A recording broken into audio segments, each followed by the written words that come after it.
Shalom, selamat pagi Bapak Ibu yang terkasih dalam Tuhan Yesus Kristus. Kita bersyukur kembali hari ini kita bersama-sama. Tuhan memberikan kesempatan bagi kita untuk menjalani satu hari lagi bersama-sama dengan Tuhan tentunya. Bapak Ibu, tidak terasa kita tinggal menghitung hari, maka kita akan melewati tahun 2025. Dan kita akan memasuki tahun yang baru, tahun 2026. Semua orang tidak tahu apa yang akan terjadi di tahun 2026. Tapi satu perkara yang harus kita yakini, selama kita hidup dalam pimpinan dan tuntunan Tuhan, Tuhan pasti tetap akan memelihara hidup kita. Apapun yang terjadi, Dia tidak akan meninggalkan kita. Oleh karena itu, di hari-hari terakhir ini, mari kita perbanyak hidup kita dengan kebenaran-kebenaran firman Tuhan, supaya kebenaran firman Tuhan itu menjadi terang bagi hidup kita. Mari Bapak Ibu, saudara yang terkasih dalam Tuhan, sebelum kita jalani ini hari ini, yuk saya ajak kita tundukkan kepala untuk kita akan mendengarkan renungan firman Tuhan. Tuhan Yesus, terima kasih buat kesempatan yang Tuhan berikan pagi hari ini. Kami bersama-sama dapat menikmati satu hari lagi bersama-sama dengan Tuhan. Kami mau dan kami sadar kami perlu tuntunan Tuhan, pimpinan Tuhan yang kami dapatkan dari setiap kebenaran-kebenaran firman-Mu yang Tuhan sampaikan melalui apapun dan melalui siapapun. Kami mau Tuhan, hidup kami selalu dipuaskan oleh kebenaran firman-Mu. Tuntun kami Tuhan, urapi hamba-Mu dalam menyampaikan isi hati-Mu, supaya kami sama-sama diberkati melalui kebenaran firman Tuhan. Terpujilah nama Tuhan. Dalam nama Tuhan Yesus, kami sudah berdoa dan kami mengucap syukur. Haleluya. Amin. Baik, Bapak Ibu, kita masih berbicara tentang hiduplah dengan bijaksana. Efesus pasal 5 ayat 15 dan 16. Ya, kita buka dalam kitab Efesus pasal 5 ayat 15 dan 16, dikatakan demikian. Karena itu, perhatikanlah dengan sesama bagaimana kamu hidup. Janganlah seperti orang bebal, tetapi seperti orang arif. Dan pergunakanlah waktu yang ada, karena hari-hari ini adalah jahat. Amin. Bapak Ibu saudara, surat Paulus kepada jemaat Efesus meminta kepada jemaat untuk memperhatikan bagaimana dia hidup hari-hari ini, ya. Dan dikatakan di situ, Paulus mengajar jangan seperti orang bebal, ya, tetapi jadilah seperti orang arif. Orang bebal, saya selalu katakan, bukannya orang bodoh.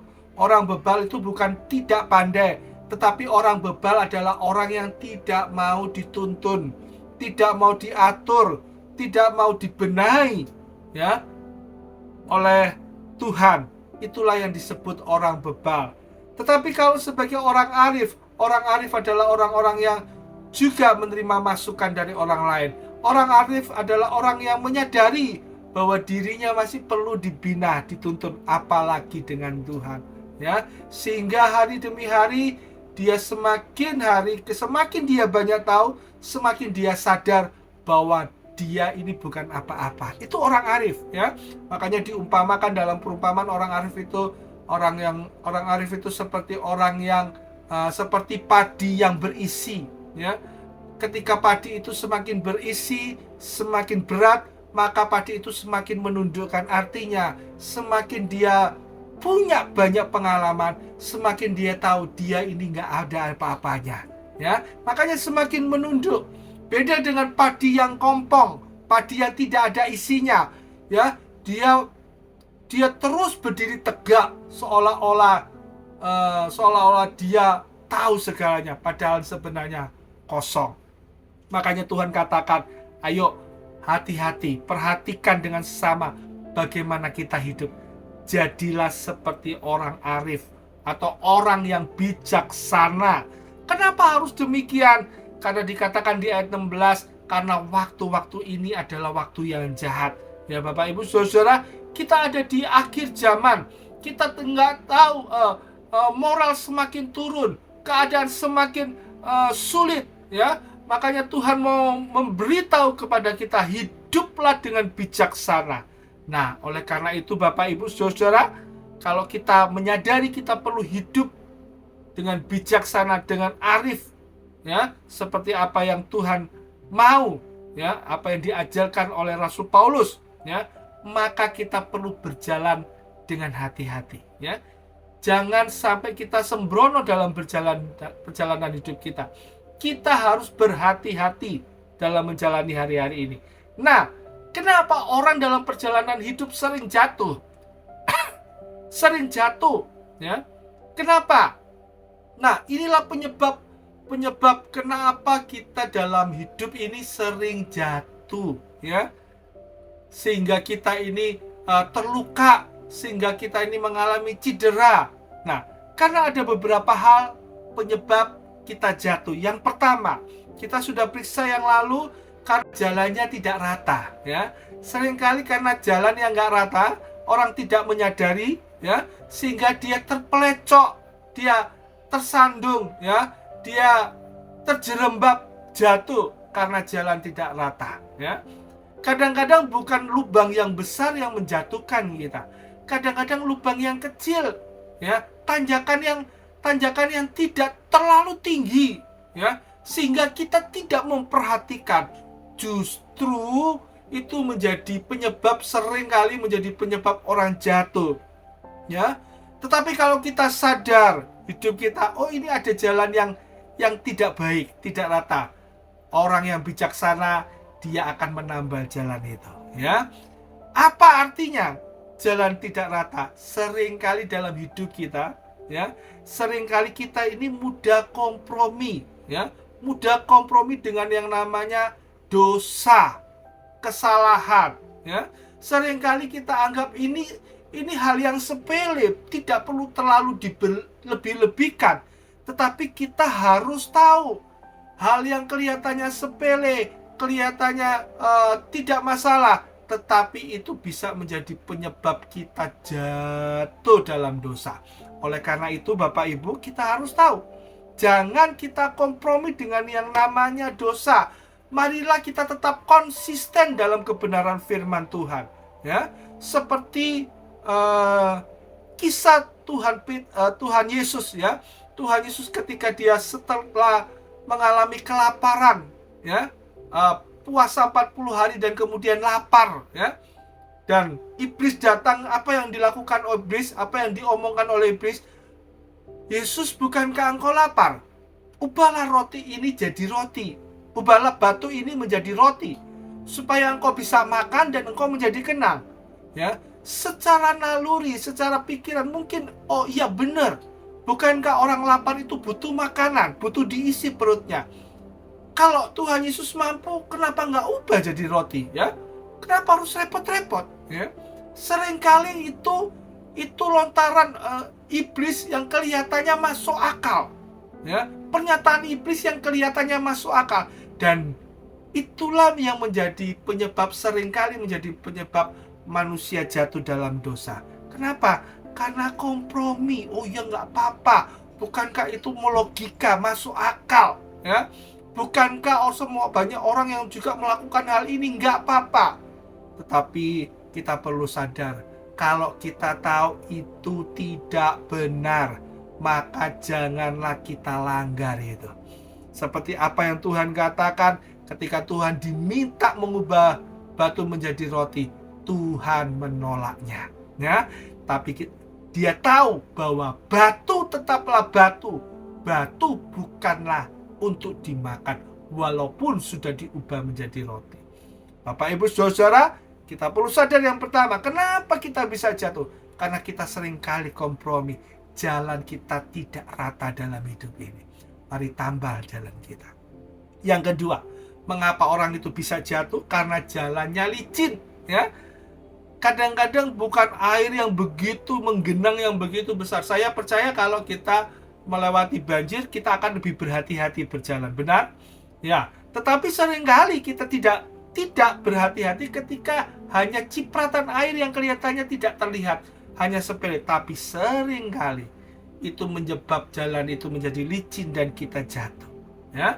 Kita merasa, oh nggak apa-apa, bukankah itu air yang kecil, air yang sedikit, tidak apa-apa.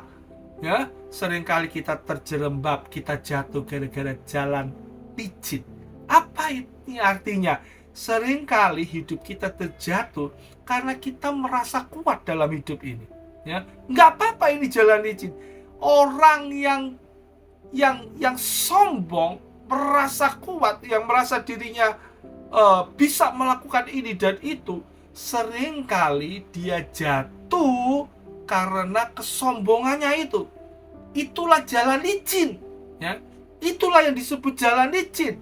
Makanya jangan sampai kita menjadi pribadi yang sombong. Banyak orang memulainya dengan roh, firman Tuhan katakan, tetapi mengakhiri hidupnya dengan daging, ya. Kenapa? Karena kesombongan. Salah satu penyebabnya karena kesombongan, orang itu jatuh dalam dosa. Ya, banyak pendeta-pendeta yang dipakai Tuhan luar biasa, tapi pada akhirnya dia jatuh dalam dosa. Karena apa? Karena dia merasa kuat, dia menjadi sombong dalam hidupnya. Oleh karena itu kita tidak boleh melakukan ini. Makanya lagi-lagi dalam kisah Tuhan Yesus ketika dia ada di padang gurun dan dicoba iblis, Iblis mengatakan dia bawa Tuhan di atas bait Allah. Dan dia ngomong sama Tuhan, Tuhan jatuhkan dirimu dari bait Allah. Bukankah ada tertulis Allah akan mengirim malaikatnya untuk menatang atau menangkap engkau supaya kakimu tidak terantuk dengan batu, tidak terbentur dengan batu. Ya, seringkali kalau kita di berhadapan, oh bisa nggak kamu melakukan ini dan itu, seringkali kita dipancing ego kita supaya keluarlah rasa kesombongan, ingin menunjukkan diri, aku bisa, ya. Tetapi kita perlu sadar, kalau kita punya semuanya ini, kita bisa ini dan itu, kita bisa melayani, kita bisa mempersembahkan ini dengan ini dan itu bukan karena kita, tapi karena kemurahan Tuhan semata. Ya, jangan sombong. Tuhan pun walaupun Tuhan tahu dia bisa menjatuhkan diri dan dia tahu Tuhan bisa, Allah bisa mengutus malaikatnya menolong dia, tetapi dia tidak mau mempertunjukkan itu kepada iblis. Buat apa? Ya, buat apa seperti itu, ya? Justru kita akan berdosa ketika hal itu terjadi. Ya, jalanan licin. Nah, kita lihat yang ketiga, poin yang ketiga, kenapa orang itu bisa jatuh? Ya, karena yang ketiga, karena jalannya gelap, kondisinya gelap, ya, sehingga kita tidak kelihatan, kita tidak nampak, ya, sehingga kita mudah sekali terbentur, terantuk, kita mudah sekali kesandung karena jalannya gelap. Kenapa gelap? Karena kita tidak mau hidup oleh roh. Kalau kita hidup oleh roh, maka kita dipimpin dalam terangnya Tuhan, ya. Begitu jelas dan begitu nyata, kalau di depan ada dosa, kalau di depan ada kesalahan, kita akan mudah menghindar. Tetapi kalau dalam kondisi gelap, ya, kita tidak bisa melihat mana yang benar dan mana yang salah. Bapak Ibu, kenapa bisa demikian? Karena kita selalu hidup menurut hawa nafsu, menurut kedagingan kita, ya. Kita menurut apa yang dimaui oleh daging kita. Kita terlalu menuruti semua apa yang kehendak kita ini mau. Perhatikan, kita bisa jatuh dalam dosa bukan semata karena iblis, tetapi juga karena dosa kita menuruti kedagingan kita, ya, menuruti hawa nafsu kita. Itu yang membuat seringkali kita jatuh dalam dosa. Makanya Tuhan juga berhadapan kembali dengan iblis. Ketika dua pencobaan yang diberikan oleh iblis, Tuhan lolos pencobaan yang terakhir. Tuhan dibawa ke gunung yang begitu tinggi, sehingga Tuhan diperlihatkan keindahan dunia ini, ya, keindahan dunia ini. Maka apa yang terjadi, Bapak Ibu Saudara? Iblis berkata kepada Tuhan, Tuhan, ini milikku semua. Ini milikku semua. Engkau nggak perlu susah-susah. Aku akan berikan semua ini kepadamu kalau engkau sujud menyembah aku. Ya, iblis berkata kepada Tuhan, engkau nggak perlu susah-susah. Ya, cukup sembah aku, semua menjadi milikmu. Bapak Ibu saudara yang terkasih dalam Tuhan, seolah-olah iblis ngomong gini sama Tuhan, engkau nggak perlu mati di atas kayu salib. Engkau nggak perlu menebus dosa manusia. Bukankah tujuanmu menyelamatkan manusia? Gampang. Iblis memberikan jalan keluar gampang, mudah. Cukup sembah aku, maka manusia yang ada di bawah kekuasaanku, segala dunia yang ada di bawah kekuasaanku ini, kuserahkan padamu, Tuhan. Ya, bukankah kelihatannya jalannya enak ya? Tetapi itu bertentangan dengan kehendak Tuhan. Itu bertentangan dengan kehendak Tuhan. Tuhan tidak mau menurut ya, dengan apa yang iblis perintahkan untuk menyembah dia. Tapi seringkali banyak anak Tuhan kenapa jatuh dalam dosa? Karena dia melihat daging itu, kenikmatan duniawi itu lebih indah, lebih nyaman, lebih sesuatu yang menarik perhatiannya. Tetapi kalau kita sadar, kita hidup dalam kasih Tuhan, kita terus menjalani hidup dengan perlindungan penyertaan Tuhan, maka kita bisa seperti Paulus. Ya, dia katakan, dengan apakah aku dapat dipisahkan dengan kasih Kristus? Apakah dengan pedang? Apakah dengan kelaparan? Ya, tidak bisa aku dipisahkan dengan kasih Kristus. Walaupun aku harus berhadapan dengan pedang, aku harus berhadapan dengan kelaparan, ya, aku tidak akan dipisahkan dengan kasih Kristus. Kenapa Paulus bisa sampai pada taraf seperti ini? Karena dia merasakan betul ketika dia memiliki Yesus, dia memiliki segala-galanya. Walaupun dalam perjalanan hidupnya bukanlah satu perjalanan yang mudah, bukanlah satu perjalanan yang kelihatannya semuanya jalan mulus diberkati. Dia tahu apa yang harus dijalani itu berat. Tetapi Paulus melihat bahwa kasih Kristus itu jauh lebih besar dibanding apa yang ada diberikan dunia ini. Ya, Bapak Ibu saudara, kenapa kita bisa gelap? Kenapa kondisi kita jadi gelap? Karena kita tidak pernah melihat kasih Kristus menerangi hidup kita. Kita tidak menyadari betul betapa kasih Kristus itu menerangi hidup kita. Makanya seringkali kita hidup dalam dosa. Kita hidup dalam keinginan hawa nafsu kedagingan kita. Kita lebih menuruti bahwa daging itu lebih enak daripada nurut Tuhan. Tapi beda, kalau kita punya pengalaman lebih dalam dengan Tuhan, saya percaya dunia ini tidak ada apa-apanya dibanding memiliki Yesus seutuhnya. Bapak Ibu saudara yang terkasih dalam Tuhan, jangan hidup dalam kegelapan dunia ini. Jangan hidup dalam kegelapan. Itu membuat kita jatuh. Itu membuat kita binasa. Tapi biarlah kita hidup dalam terang pimpinan Roh Kudus, ya, supaya itu menjalani hari-hari kita. Ini kebenaran firman Tuhan yang dapat kami bagikan pada pagi hari ini. Jadi Bapak Ibu, kalau mau hidup bijaksana, hati-hati dalam perjalanan hidup kita. Jangan sampai kita jatuh. Ingat, ada 3 penyebab kita jatuh. Pertama, karena jalannya nggak rata, kita kompromi dengan dosa. Yang kedua, karena jalannya licin, karena kita merasa kuat, kita merasa sombong, sehingga kita nggak sadar sebenarnya kita ada di dalam tepi jurang. Dengan sekali jalan yang salah, kita akan tergelincir dan jatuh, binasa. Orang yang sombong itu seperti itu, jalanan licin. Dan yang terakhir, kita perlu sadar, kenapa kita bisa jatuh? Karena jalan kita gelap. Kenapa gelap? Karena kita hidup menuruti keinginan daging daripada pimpinan dan tuntunan Roh Kudus. Jadi Bapak Ibu, mau kita bijaksana dalam hidup ini, lihatlah, perhatikan jalan hidup kita. Ya, Tuhan Yesus memberkati. Saja kita tundukkan kepala kita satu dalam doa. Segala puji syukur kami naikkan di hadapan Tuhan. Kami boleh mendengar kebenaran firman-Mu, dan biarlah firman-Mu itu Tuhan meteraikan dalam hati kami. Kami mau hidup bijaksana. Kami tidak mau terjatuh Kami tidak mau hidup dalam kegelapan. Kami tidak mau hidup dengan kompromi dengan dosa. Tapi biarlah kami hidup dalam kebenaran dan pimpinan Roh Kudus. Tuhan, tolong kami umat-Mu. Kami percaya dengan pertolongan Tuhan, kami melakukan firman Tuhan. Berkati kami sepanjang hari ini, semua kegiatan aktivitas kami ada dalam pimpinan dan tuntunan Tuhan.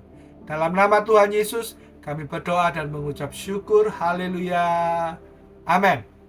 Selamat pagi, Tuhan Yesus memberkati kita semuanya.